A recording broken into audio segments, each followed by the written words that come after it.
예, 오늘 말씀의 제목은 열두를 세우셨으니 말씀입니다. 사진은 여러분 잘 아실 거예요.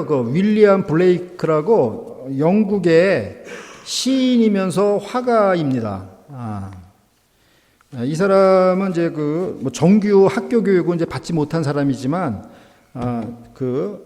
시인 화가로서 활동하였고, 그 다음에 지금 제가 식기를 하나 이렇게 올려놨는데, 제목이 뭐냐면 순수의 전조라는 시에서 그 첫 귀절이 To see a world in a grain of sand and a heaven in a wild flower 하면서 이렇게 쭉 이렇게 유명한 시를 하나 썼어요. 그래서 제가 이제 요거 그냥 한번 여러분도 한번 보시라고 갖고 왔습니다. 그래서 모래의 작은 하나를 통해서 세계를 본다라는 그런 의미가 담겨 있잖아요. 그리고 들꽃 속에서 하나님의 나라를 본다, 이런 이제 표현이잖아요. 그래서 이걸 제가 이제 왜 갖고 왔냐면, 우리가 정말 이런 성경을 우리가 대할 때 그냥 무심코 이렇게 읽는 것보다 우리가 상상력을 이렇게 동원해 가지고 성경 말씀을 읽으면은 그 성경 말씀이 입체적으로 들어오는 거거든요. 그냥 우리가 하늘의 모래알, 그러면 모래알이네 이렇게 생각하는 것보다 그 모래알을 통해서 윌리엄 블레이크는 전 우주를 본다는 거 아닙니까? 세계를 본다는 거 아니에요? 그러니까 우리가 오늘도 이 하나님의 이 말씀을 통해서 우리가 좀 더 이렇게 상상력을 이렇게 확대해 가지고 읽으면은 좀 더 깨달음이 올 수 있다, 이렇게 생각이 듭니다. 그래서 한번 이제 우리가 보겠습니다. 이제 마가복음 3장 13절을 보면, 또 산에 오르사 자기의 원하는 자들을 부르시니 나아온지라, 이래가지고 예수님께서 산에 오르셨다라는 표현이 나오는데, 저는 이제 요 귀절을 보고, 예수님께서 산에 오르셨다라는 게 이게 무슨 의미일까? 윌리엄 블레이크의 시에 따르면 이걸 우리가 상상을 많이 해야 될 것 같아요. 그래서 제가 한번 이게 뭘까 이렇게 생각을 좀 해봤는데, 예수님께서 등산하는 걸 좋아하셨나, 이제 이런 생각을 했습니다. 트레일 하잖아요, 우리 트레일. 예수님께서 이 트레일을 좋아하신 것 같다, 이런 생각이 들고, 또 이렇게 트레일을 이렇게 산에 오르면 어때요? 땀이 나고 숨도 가빠지고 또 이렇게 운동도 되고 그렇게 하죠.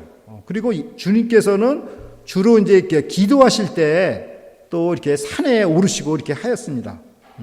그런데 여기서 중요한 것은 예수님께서 원하는 자들을 산으로 부르셨다는 거죠. 주님께서 원하는 자들을 산으로 부르신, 이걸 보면은 여기서 우리가 산에서 어떤 중요한 이벤트가 있을 것이다라고 우리가 생각을 할 수 있겠죠. 예수님은 어떤 사람들을 원하셨을까요? 예수님을 따르는 무리들은 굉장히 많잖아요, 그죠? 근데 예수님께서 어떤 사람을 원하셨을까? 우리가 생각할 수 있는 것은 예수님을 따르고 헌신하는 사람들이라고 생각을 합니다. 그러니까 예수님의 제자들은 뭐죠? 자기의 직업을 버리고, 어떤 어부들은 그 그물을 버리고, 어떤 사람은 자기의 세리의 세관의 직업을 버리고 예수님을 따랐잖아요. 이것은 뭘 가리키냐면 예수님이 나의 삶의 프라이어리티다, 우선순위다라는 것을 알려주는 것이죠. 그러니까 그런 사람을 예수님은 원하신다는 거죠. 그러니까 우리 성도님들도 예수님을 삶의 우선순위로 두고 예수님을 이렇게 믿고 따르지 않습니까? 그런 사람들에게 예수님께서 리워드, 보답을 하시는 것입니다. 그냥 예수님께서 따르는 사람들한테 아무런 보답이 없는 게 아니라 보답을 하시는데, 그 보답이 무엇입니까? 마가복음 3장 14절에서 15절 말씀입니다. 이에 12를 세우셨으니 이는 자기와 함께 있게 하시고 또 보내사 전도도 하며 귀신을 내어 쫓는 권세도 있게 하려 하심이로라. 그러니까 그 많은 무리들 중에 12명을 예수님께서 임명을 하셨어요. 예수님께서 원하시는 사람을 이렇게 임명을 했는데 여기서 일단 12라는 이 숫자는 상징적인 숫자입니다. 여러분도 아마 아시겠죠? 이스라엘의 그 12지파를 상징하는 그 12, 그 숫자입니다. 그러니까 이게 무엇을 의미하냐면 하나님 나라의 새로운 이스라엘, 새로운 공동체를 지금 예수님께서 지금 세우시는 것입니다. 자, 그리고 그 목적이 무엇이라고 적혀져 있죠? 목적이 might be with him and then he might send them out to preach and to have authority to drive out demons. 세 가지가 이제 있는 거예요. 그러니까는 예수님과 함께 있게 하고, 그 다음에 프리칭, 전도하게 하고, 그 다음에 귀신을 내어 쫓는 거. 이 세 가지 일을 하도록 하기 위해서 이 12명의 제자들을 이렇게 임명을 한 거예요. 그러니까 이게 단순한 그냥 나 교회 다녀 뭐 이렇게 예수님을 따르는 이런 어떤 추종자가 아니라 예수님께서 이 12명을 어떻게 부르셨냐면 너는 나의 파트너, 나의 코워커, 동역자로 부르신 거예요. 그러니까 약간 다르죠. 그러니까 예수님을 그냥 아무 생각 없이 따르는 거랑, 그죠? 이 자기의 파트너, 예수님의 파트너로 이렇게 불렀다는 거예요. 이 말씀이 고린도전서 3장 9절에 있어요. 제가 읽겠습니다. 우리는 하나님의 동역자들이요 너희는 하나님의 밭이요 하나님의 집이니라. 그러니까 우리가 예수님을 믿고 따를 때 우리는 하나님의 코워커다라는 생각, 그걸 해야 되는 거죠. 그죠? 그냥 단순한 그냥 예수님 믿는 사람이 크리스천에서 더 나가서 그냥 하나님의 코워커. 응? 그러니까 예수님께서 12 제자를 이렇게 임명하시는, 왜 임명을 하셨을까 우리가 생각을 해봐야 되는 거예요. 그건 뭐예요? 예수님과 똑같이 그 일을 하라는 거예요. 그러니까 이걸 잘 생각을 해야 됩니다. 우리가 뭐 예수님이 귀신 쫓아냈다 그러면 이거 예수님이니까 귀신 쫓아냈지. 예수님이 전도하시다. 예수님이니까 하시. 그런 게 아니라 예수님께서 12 제자를 임명했다는 거, 12 제자가 예수님이 하는 일을 똑같이 하라는 겁니다. 그러니까는 뭐예요? 자, 예수님의 파트너로서 예수님과 동행하면서 전도를 하고 귀신을 쫓아내는 거, 이게 바로 우리의 사명이고 교회의 사명입니다. 이것을 우리가 주님을 믿고 따르니까 주님께서 보상으로 그 은혜의 직분을 주신 거예요. 그러니까 엄청난 이건 특권이에요. 아무나 귀신 쫓아낼 수 있겠어요? 그죠? 네, 안 돼요. 아무나 전도할 수 있겠어요? 아니에요, 그게. 다른 거예요, 그게. 우리가 그런 거를 받은 거니까 우리가 뭐 아무것도 아닌 것 같지만 엄청난 그 특권을 우리는 받은 거예요. 마가복음 3장 16, 17절을 보십시오. 이 12를 세우셨으니 시몬에게는 베드로라는 이름을 더하셨고 또 세베대의 아들 야고보와 야고보의 형제 요한이니 이들에게는 보아너게 곧 우레의 아들이라는 이름을 더하셨으며. 자, 여기서 보면은 여러분들이 뭘 생각할 수 있냐면 지금 3명에게 예수님께서 이름을 주잖아요. 12명 그 제자들 중에 이 3명을 예수님께서 딱 뽑아가지고 특별한 이름을 주는데, 이걸 보면 우리가 뭘 생각하냐면 이 12명 중에서도 핵심 리더 그룹은 누구야? 요 3명이구나 우리가 생각할 수가 있어요. 그 중에서도 가장 리더는 누굴까? 베드로라는 걸 알 수가 있어요. 왜 그걸 알 수 있냐면 예수님께서는 반석이라는 이름의 뜻을 가진 그 베드로 있잖아요. 그것을 이걸 누구한테 줄까 하시다가 시몬한테 준 거예요. 야, 네가 이 베드로라는 이름을 가져라. 그러니까는 뭐예요? 이 반석이라는 이름을 네가 가져라. 그러니까는 베드로라는 이름이 반석이라는 뜻이거든요. 든든한 반석. 그러니까 이 교회에 정말 기둥 같은 반석이 되라라는 뜻에서 베드로에게 그 이름을 준 거죠. 그러니까 베드로가 자신을 리더라는 걸 우리가 알 수가 있고, 그 다음에 야고보와 요한에게는 보아너게라는 이름을 줬어요. 그 두 명한테는 너희들은 보아너게라는 그 별명을 준 거예요. 근데 이 보아너게라는 이름의 뜻이 우레의 아들이다 라는 그런 뜻이에요. Sons of Thunder 이런 뜻이에요. 그러니까 그냥 어제 비 많이 왔죠. 그냥 막 꽝꽝꽝꽝 이렇게 치면은 그냥 그 천둥 소리 들리잖아요. 그 아들들이라는 거예요. 이 두 명한테. 그래서 이게 무슨 뜻일까? 우리가 이제 상상할 수 있겠죠. 아, 이분들의 목소리가 굉장히 컸나 보다. 뭐 이렇게 생각할 수도 있고. 자, 그런데 이 두 명에 대해서 우리가 이렇게 나온 그 예화를 한번 보겠습니다. 누가복음 9장 53절부터 54절입니다.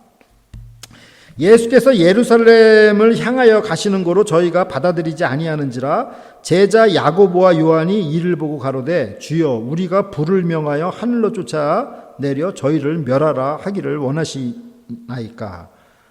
그러니까 이제 예수님을 따르지 않는 사람, 따르는 사람도 있고 따르지 않는 사람도 있고 있잖아요. 그죠? 근데 따르지 않는 사람을 보고 이 지금 야고보와 요한이 화가 나가지고 예수님 지금 당장 하늘에서 불을 그냥 보내가지고 저 사람들 그냥 불로 그냥 태워 죽이는 게 어떻겠습니까? 지금 이런 뜻으로 얘기를 한 거잖아요.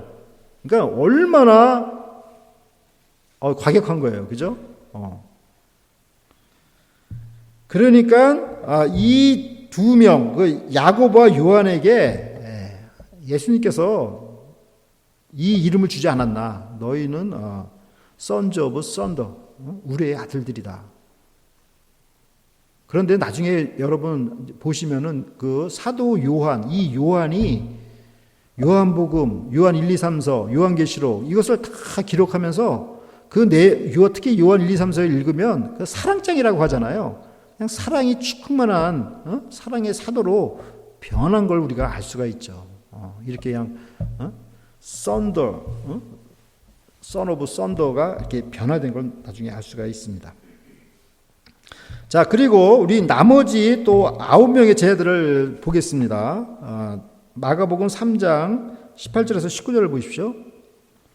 또 안드레와 빌립과 바돌로메와 마테와 도마와 알페오의 아들 야고보와 및 다데오와 가나안이 시몬이며 또 가룟 유다니 이는 예수를 판자러라. 그러니까 여기 이제 약간 눈에 띄는 게 그 가룟 유다가 눈에 띄죠. 그죠? 맨 나중에 이제 가룟 유다가 나오는데 이 사람이 예수를 판자라고 이렇게 소개를 하고 있습니다. 이 내용을 보면 이 12명의 그 그룹 있잖아요. 공동체 안에 긴장감이 감도는 걸 우리가 알 수가 있어요. 그냥 따뜻하고 포근한 그런 게 아니라 이 중에 한 명은 예수님을 팔 사람이라는 거죠. 그러면 예수님께서 이 거룩한 공동체 중에 왜 가룟 유다를 이렇게 제자로 부르셨을까요? 우리가 이제 이 12명의 제자들을 나중에 다 결과를 이렇게 보면은 예수님께서 십자가에 지실 때 어떻게 됐어요?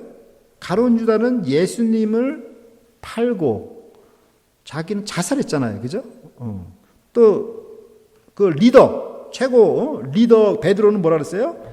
예수님을 3번 부인하고 저주까지 했어요. 그죠? 내 손에 장을 지진다. 내가 저 사람 모른다. 이렇게. 자, 그리고 나머지 10명의 제자들은 어떻게 했어요?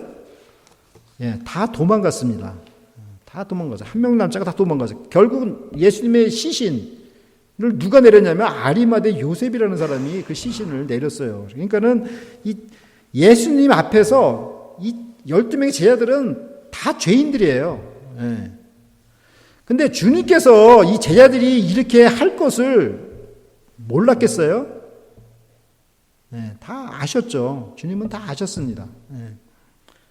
미리 다 얘기까지 하셨잖아요. 그죠?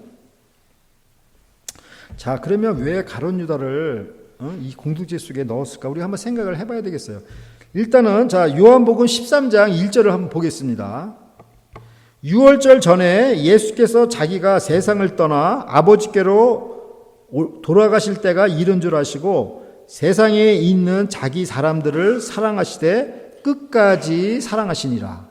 그러니까 그 12명의 제자들을 이제 돌아가시기 직전에, 사람들은 돌아가시기 직전에 뭘 생각하죠? 유언 뭐 어떻게 써야 되나, 이렇게 정리할 거 아니에요. 근데 예수님께서는 제자들을 끝까지 사랑했다는 거예요. 12명의 제자들을. 그래가지고 그 한 명 한 명 발을 다 씻겨줬어요. 그러면 그 가룟 유다도 그 중에 한 명 들어가잖아요. 그러니까 가룟 유다의 발도 깨끗하게 이렇게 씻겨준 걸 우리가 알 수가 있죠. 그죠? 그러니까 예수님은 가룟 유다고 누구 간에 한 명 한 명 발을 씻기면서 끝까지 사랑하신 거예요. 우리는 바로 이 예수님의 사랑을 배워야 됩니다. 우리 그냥 공동체 안에 그냥 자기 마음에 맞는 사람만 사랑하고 그렇게 하면 그 교회가 그게 예수님께서 생각하시는 교회가 아니죠. 그 중에 가룟 유다와 같이 예수님을 팔 사람도 있는데 끝까지 붙들고 사랑하는 거, 그게 굉장히 중요한 것입니다. 마가복음 3장 20절을 보십시오. 집에 들어가시니 무리가 다시 모임으로 식사할 겨를도 없는지라. 그러니까 12명의 이제 그 새로운 공동체가 이제 구성이 되고 이제 하산해서 집으로 이제 돌아갔는데 그 수많은 무리가 또 따라왔어요. 그래서 그 많은 사람들로 인해서 예수님과 제자들은 밥도 먹을 시간을 놓쳐버린 거죠. 밥도 못 먹고 그냥 그들을 이제 이렇게 돕느라고 굉장히 바쁘신 거죠. 자, 이제 이것을 보면서, 자, 우리가 그 주님을 섬길 때 정말, 때로는 밥도 못 먹고 일할 때가 있어요. 이 사람 라이드도 주고, 또 이 사람 또 식사, 챙겨주려고 또 밥 가지고 가다가 또 뭐 큰 비를 만나가지고 그냥 길에서 고생하시고, 이런 그냥 여러 가지 예수님을 섬기다가 또 아니면 교회 성도님들 섬기는 게 예수님 섬기는 거죠. 그죠? 섬기다가 이런 어려운 일들을 당하시는 우리 성도님들이 계세요. 그러나 이런 일을 만날 때 우리가 이상하게 여길 게 아닌 거죠. 왜냐하면 예수님도 그렇게 섬기셨으니까. 그래서 우리가 주님께서도 이렇게 식사를 굶을 정도로 이렇게 섬기신 걸 보면 우리가 주님 섬기면서 이렇게 뭐 밥도 못 먹고 이런 게 이게 은혜가 돼요. 위로가 되고. 자, 마가복음 3장 21절을 보겠습니다. 예수의 친속들이 듣고 붙들러 나오니 이는 그가 미쳤다 하밀러라. 그러니까 여기서 예수의 친속들이 누군가, 패밀리라고 나왔죠. 이 패밀리, 이게 이제 마가복음 3장 31절에 보면 예수님, 구체적으로 나왔는데 예수님의 모친과 동생이라고 나왔어요. 그러니까 예수님의 모친과 동생이 어떤 생각을 했냐? He's out of his mind. 그냥 미쳤다, 쟤는. 이렇게 이제 생각을 한 거야. 그래서 예수님을 잡아서 끌고 자기네 집으로 가려고 온 거예요. 그러니까 이게 우리가 이렇게 어디 가서 무슨 이렇게 액티비티 이렇게 할 수는 있지만 그냥 가족이 다 동원돼가지고 예수님은 그냥 강제로 그냥 펄스 붙잡아가지고 끌고 가려고 이렇게 여기까지 온 걸 보면 굉장히 심각한 거죠. 그 가족이라도 예수님을 이렇게 믿지 못한 걸 우리가 이제 여기서 알 수가 있죠. 자, 그러면 정말 누가 정말 이 하나님 나라의 진정한 가족인가? 예수님께서는 이러한 일을 통해서 그걸 가르쳐주고 계세요. 마가복음 3장 34절에서 35절입니다. 둘러 앉은 자들을 둘러보시며 가라사대 내 모친과 내 동생들을 보라. 그러니까 지금 문 밖에서는 예수님의 그 모친과 동생들이 기다리고 있고 집 안에서는 그 둘러앉은 사람들이 있잖아요. 근데 둘러앉은 사람들을 향해서 이 사람들이 내 모친과 내 동생들이다 이렇게 지금 말씀하시는 거예요. 그리고 35절 누구든지 하나님의 뜻대로 하는 자는 내 형제요 자매요 모친이니라. 그러니까는 뭐 혈연이든 혈연이 아니든 하나님의 뜻대로 행하는 사람, 그 사람이 참 가족이라는 거예요. 그게 예수님께서 말씀하시는 새로운 가족이에요. 우리 라크로스, 우리 세수만교회 우리 성도님들은 어떤 그 혈연을 다 없잖아요. 혈연이 없잖아요. 혈연 관계가 아니지만 혈연을 떠나서 주님 안에서 가족입니다. 참 가족입니다. 믿습니까? 예, 우리 가족이에요, 가족. 그래서 이 가족이라는 생각을 안 하면은 달라요. 남이라고 생각하는 거랑 가족이라고 생각은 다른 거예요. 우리가 교회 생활을 할 때 가족이라고 생각하면 약간 무슨 섭섭한 일이 있어도 그게 해소가 될 수 있어요. 근데 이게 남이라고 생각하면은 그 마음속에 이상한 그 벽 같은 게 자꾸 생기잖아요. 그죠? 근데 예수님께서는 뭐라 했어요?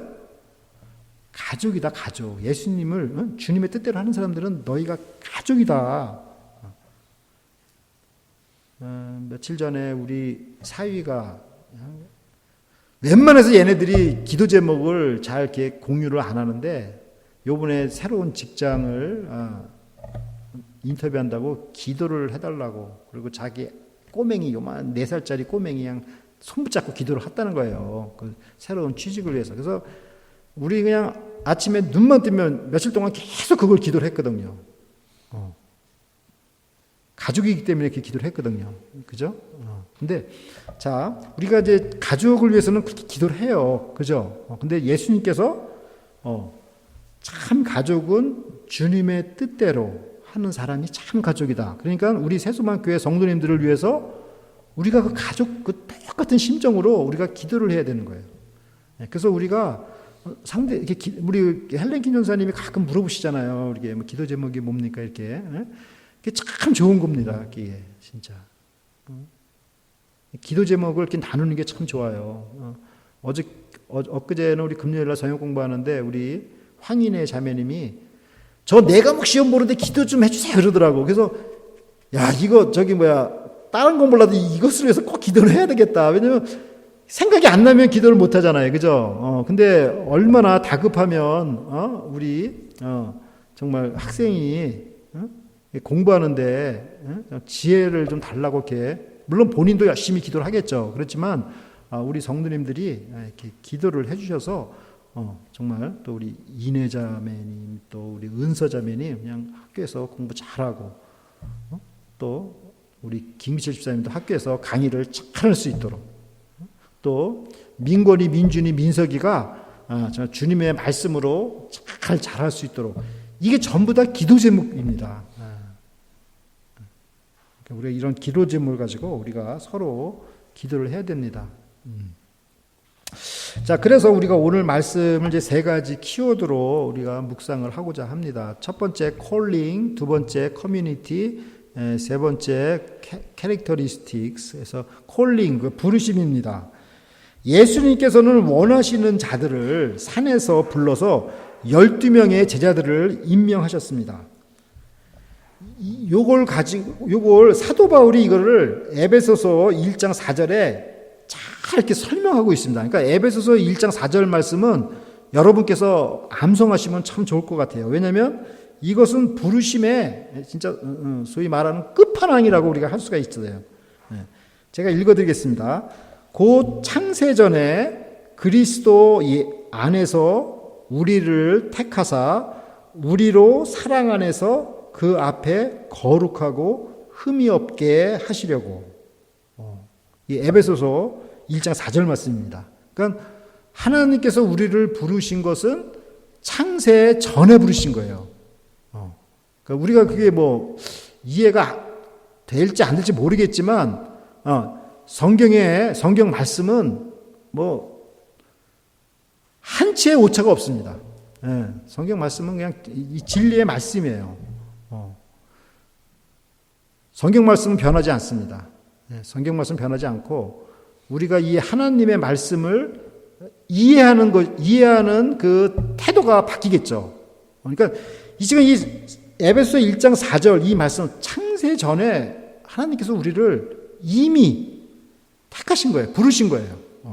그리고 그 목적이 뭐예요? 주님의 사랑 안에서 거룩하고, 그러니까 지금 우리가 지금 이제 예수님을 믿는데 언젠가는 이 세상에 끝이 있잖아요. 끝이 있어. 마지막 끝날에 우리로 하여금 거룩하고 흠이 없게 하시려고 우리를 부르신 거예요.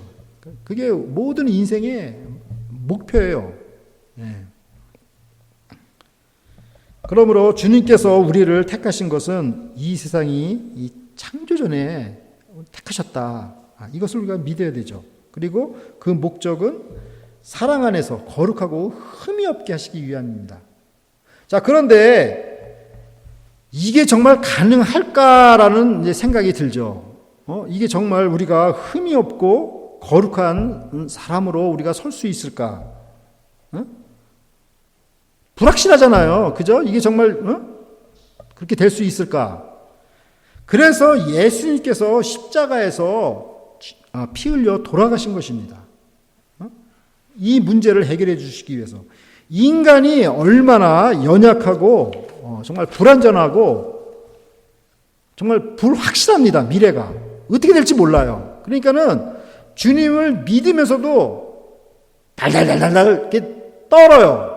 두려움이 많아요. 왜냐면 뭐 앞으로 어떻게 될지 모르니까.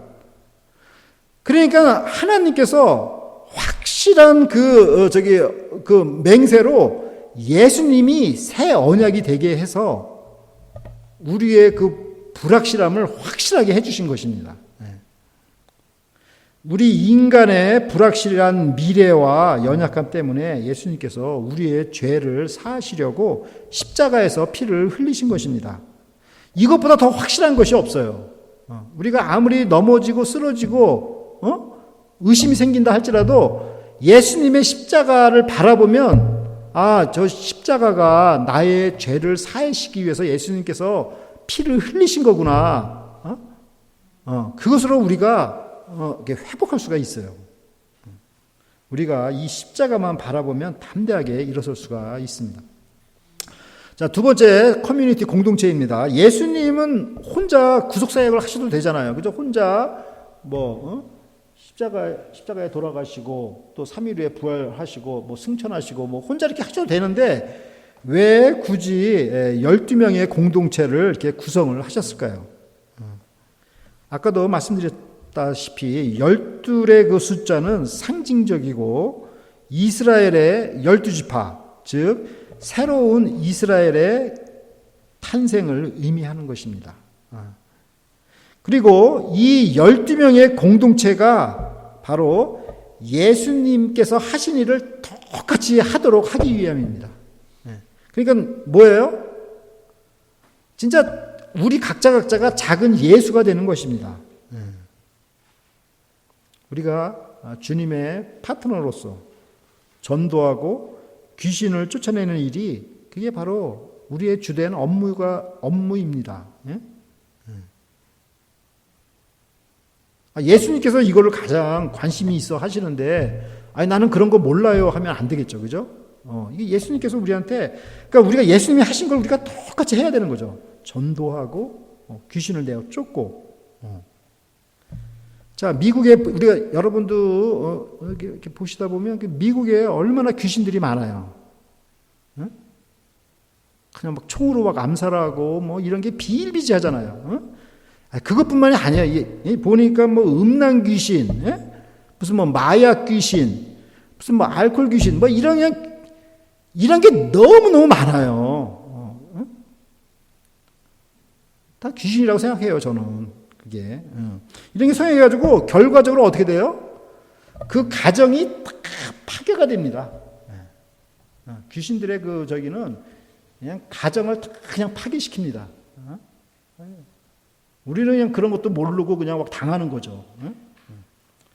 우리가 성령의 권능으로 정말 이 전도와 귀신 쫓는 일을 감당할 수가 있습니다. 자, 세 번째 캐릭터리스틱스 개성. 주님은 12명의 개성이 다른 사람들을 제자로 임명하셨습니다. 성격이 서로 다 다른 사람들끼리 이렇게 함께 공동생활을 한다는 것이 정말 얼마나 스트레스 받는 일인지 모를 것입니다. 제 딸도 이 얘기 또 해도 되는지 모르겠네.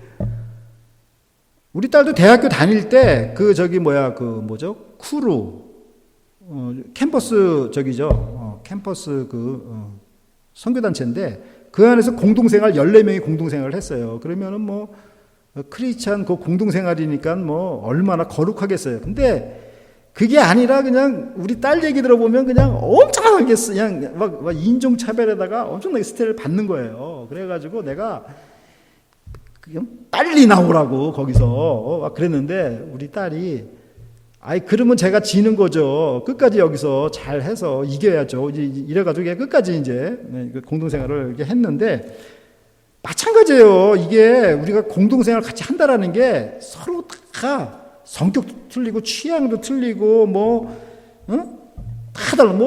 입맛도 틀리고 다 틀려가지고 이게 같이 이게 생활하는 게 쉬운 게 아닙니다.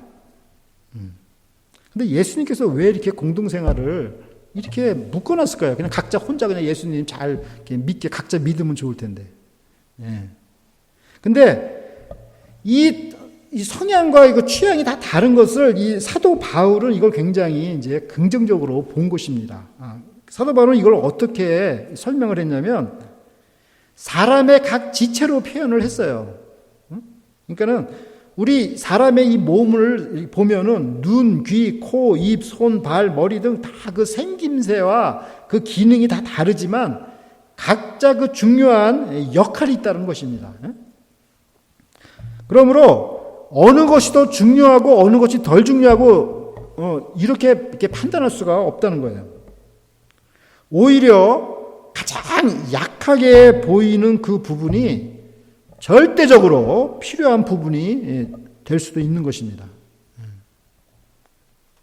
그러니까 우리가 이제 이렇게 이렇게 외모로 이렇게 판단하기 쉽잖아요. 제가 오늘 이제 미국 교회를 이렇게 아침에 왔는데 성도수가 제가 본 건 딱 2명 봤어요. 그 목사님하고 어떤 자매님 한 명 딱 2명 봤는데 그걸 보고 순간적으로 교회가 이렇게 2명밖에 안 와서 이게 되나라는 이제 그런 생각이 들었는데 그건 제가 착각을 한 거죠. 아니 2명이든 1명이든 그게 뭐가 이렇게 저기 하겠어요, 그죠? 그 2명이라도 그분들이 정말 진실이 진짜 기도하는 사람들이라면 이 미국 교회가 이게 살아 있는 거죠. 그렇지 않겠어요? 그 2명 나왔다고 그게 죽은 교회입니까? 그렇지가 않은 거예요. 오히려 그 2명이 나와서 여기를 예배를 드렸다. 어떻게 보면 겉으로 보면 약하게 보이지만 굉장히 중요한 파트일 수 있다. 우리가 생각할 수가 있는 거죠. 만약에 그 2분이 없으면 어떡할 거예요? 우리가 오늘 여기서 이렇게 예배 드릴 수 있을까요? 그러니까 우리는 막 쉽게 모든 것을 이렇게 외모를 보고 이렇게 판단하기가 참 쉬운데 그런 건 정말 조심해야 되는 거죠. 그러니까 우리 교회 내에서도 우리 공동체 내에서도 서로 성격 이런 게 다 취향이 다 다르다 할지라도 함부로 남을 이렇게 판단할 수가 없는 거죠.